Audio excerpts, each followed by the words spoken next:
I'm introducing it's a new style of comedy. I call it's a sit down. So, all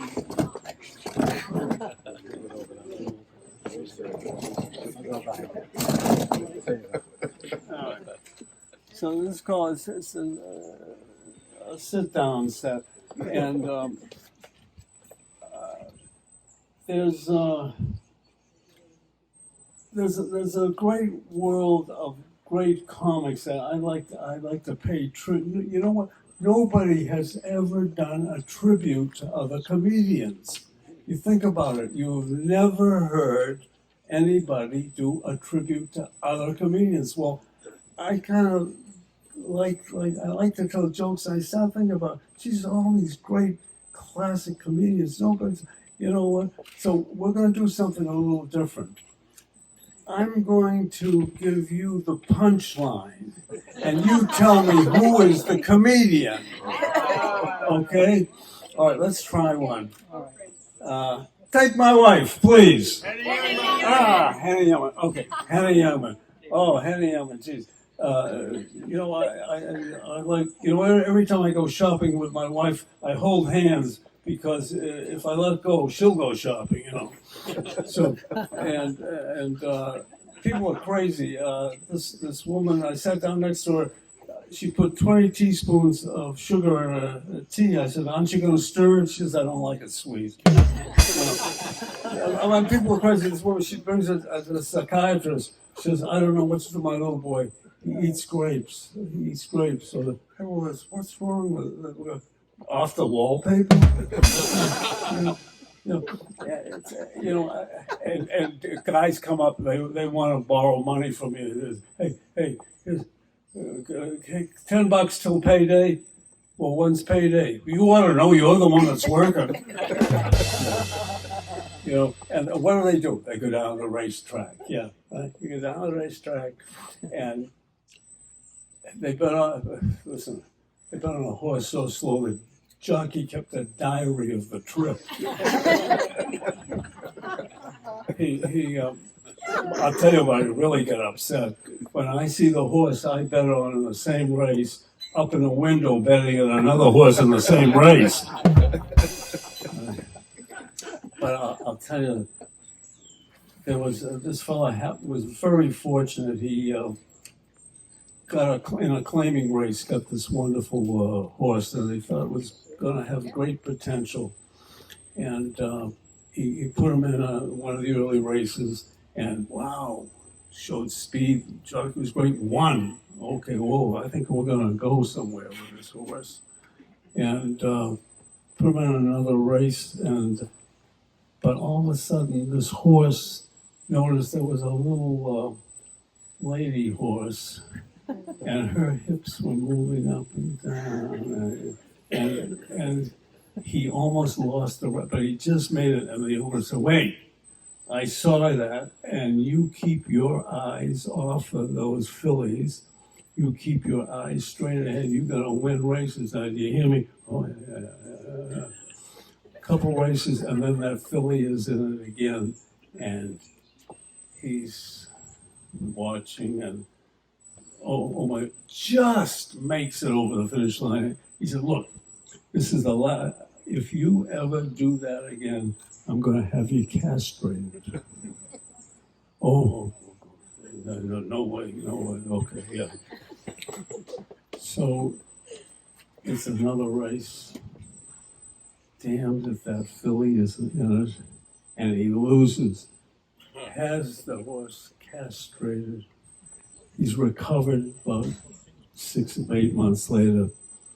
They get him for his first race again. They all line up at the gate.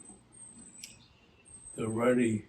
The gates fly open, and the horse stumbles and falls to the ground. He says, "What happened? What happened?" He says, "I was so embarrassed when they said they're off, I crossed my legs."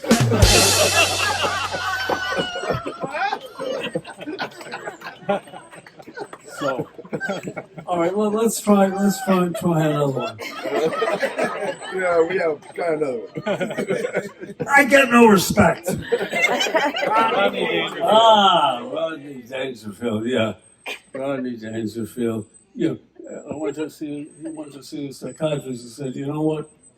He said, you're crazy. He said, I want a second opinion. He said, okay, you're ugly. You know, I went to look up my family tree, and there were 3 dogs peeing on it. I mean, it's just. But now I'd like to. Maybe you never heard of, but he was one of the great storytellers, Myron Cohen. Did you ever hear of Myron Cohen? Magnificent. He was a rag salesman that became a comedian storyteller. There's one story I love that he tells.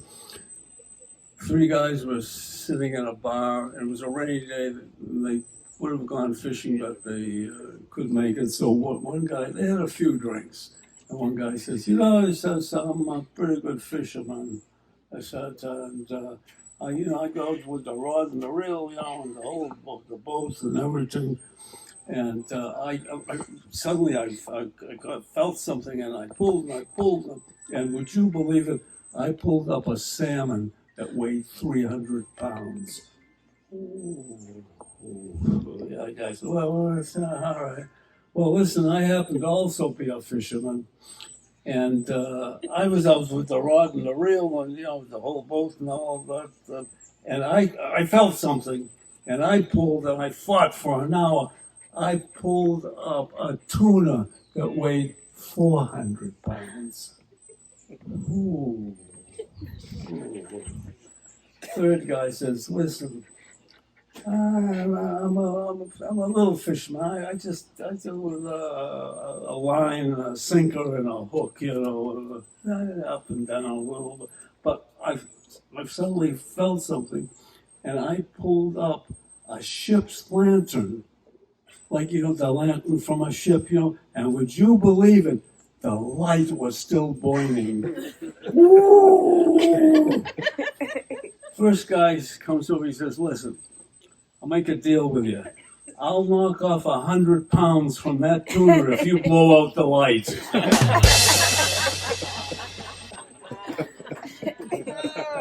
So, but there are so many, and by one who is still around, who is actually, I feel like I am the proxy for the 2,000-year-old man. Hello there. This is 2,000 years talking to you from the depths of back there, but they was and they're not, and I'm still. Mel Brooks. Mel Brooks is I don't know how many of you ever heard this. It started with the original 2,000-year-old album in I think it was 1960 was the first one. And the concept of somebody who is 2,000 years old being interviewed today. And I love that things like Carl Reiner was the interviewer. And they say, sir, what was it like in the very beginning? What did you, well, you took a stick, see, and you rub it. And well, what was that for? Just to keep busy. There was nothing to do. So what was the main form of transportation in those days? Mainly fear. Well, an animal would growl at you. You would go 2 miles in a minute. Fear was the main propulsion, He said, well, you must have known some of the great people in history. Did you know Joan of Arc? Oh, what a cutie. You knew Joan of Arc? Oh, well, see, I used to go... She was on a mission. See, I used to say, listen, you go save France, I'll wash up, I'll meet you later. Her and her way, me and mine.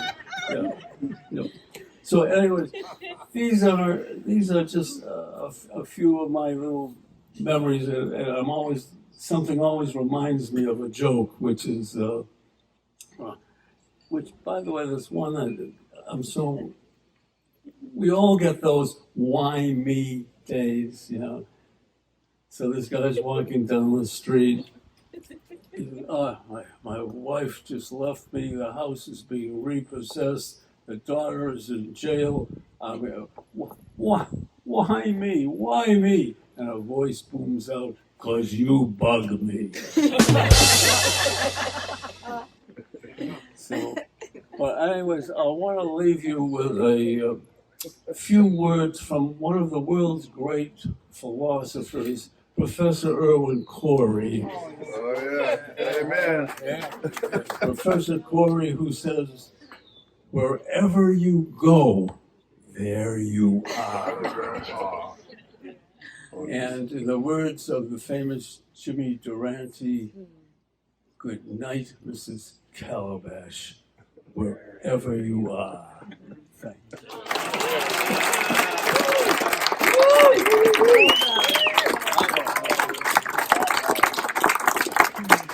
So anyway, I just want to say a few things about my life, such as it has been.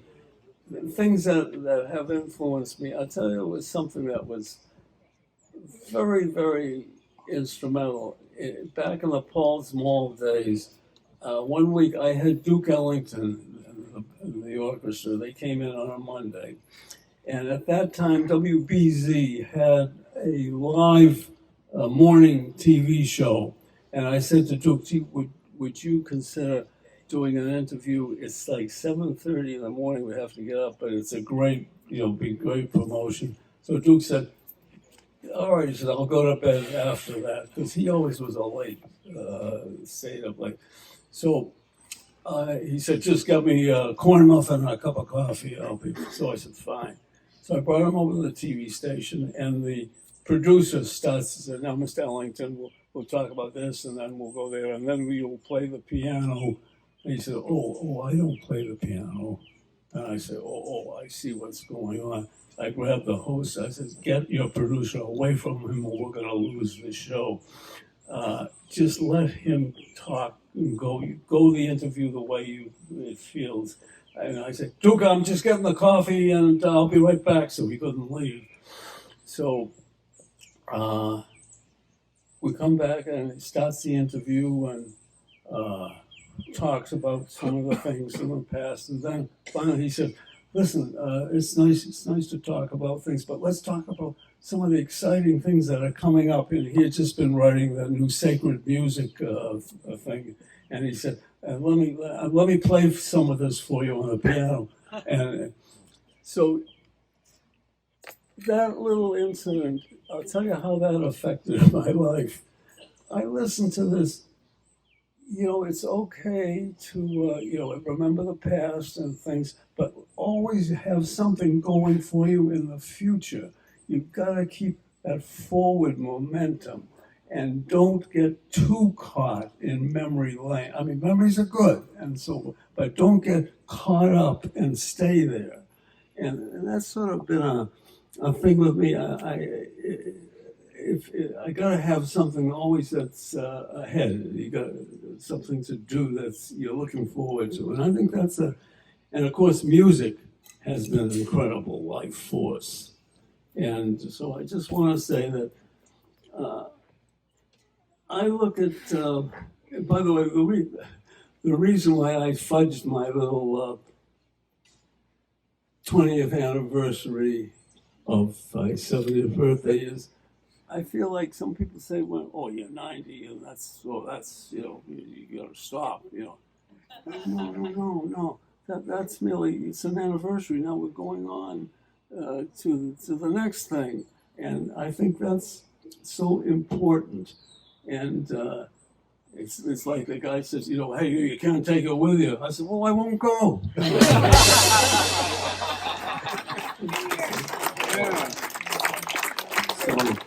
Anyways, those are my little words to you, and what a wonderful group of people. I can't tell you, it's everybody is kind of so like interconnected too, which is most people have figured out they know each other one way or another, and that's so nice to have it's sort of a connected group, and the Kellys, I can't tell you, oh my God, what they have